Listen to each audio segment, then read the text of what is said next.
All right, today we're heading high up into the mountains, like way up, where the air is thin and the peaks are just incredible. We're going to be looking at the story of Karakoram International University.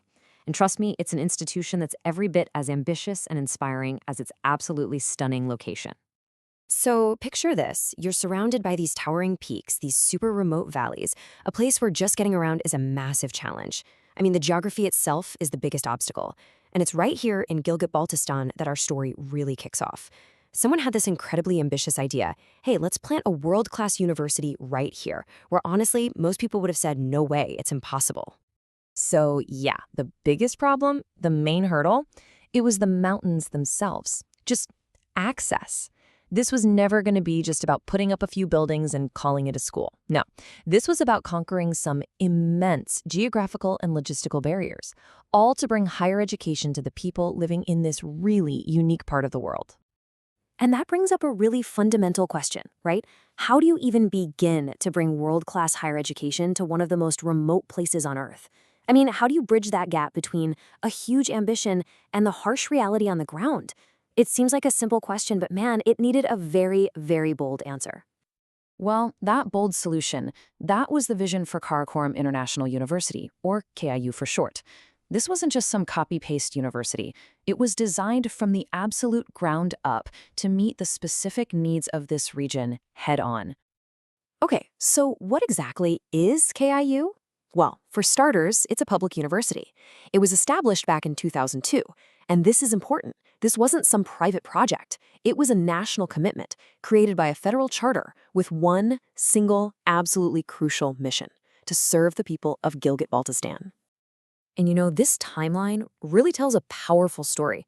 I mean, think about it. Before 2002, if you lived in this region, going to a university was pretty much a distant dream for most people. But then, bam, the university is established, and it becomes this major turning point. The mission was crystal clear. We're going to dramatically increase access to university-level learning and just blow the doors of opportunity wide open. Okay, so that was the vision, that was the mission. But what does KIU actually look like today, on the ground? Let's do a quick snapshot, look at a few key numbers to really get a feel for how big this operation is. All right, first up, 3. That's the number of core faculties. And these cover the whole spectrum. We're talking humanities and social sciences, natural sciences and engineering, and life sciences. And who's making it all happen? 192.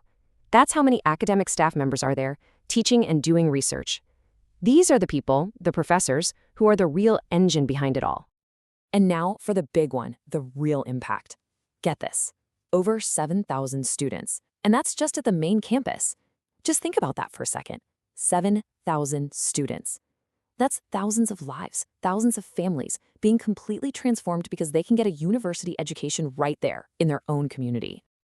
So what are they all studying? Well, the university has a whole range of programs. We're talking about things that are super relevant to the region, like earth sciences, but also really forward-looking fields like computer science, business, media, the whole shebang really, across 21 different departments. But the story doesn't end at that main campus in Gilgit. Not at all. See, to truly serve the entire region, KIU knew it had to grow. It had to build a whole network of campuses, expanding its footprint out across the mountains. And this wasn't random. It was a really smart, deliberate expansion. So after the main campus in Gilgit, they opened a satellite campus in Skardu. And here's the cool part. It was so successful that it eventually grew into its own separate university. How amazing is that? So building on that success, they kept going, opening more campuses in Hunza, Kizar, and Deamur. They were literally weaving this web of learning all across Gilgit-Baltistan.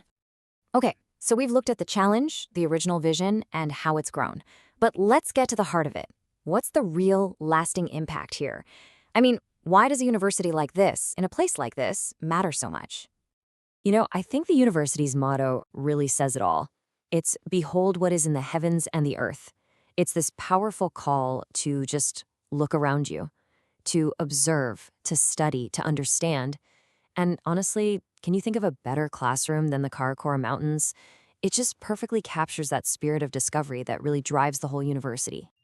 So at the end of the day, KIU is so much more than just a bunch of classrooms and labs.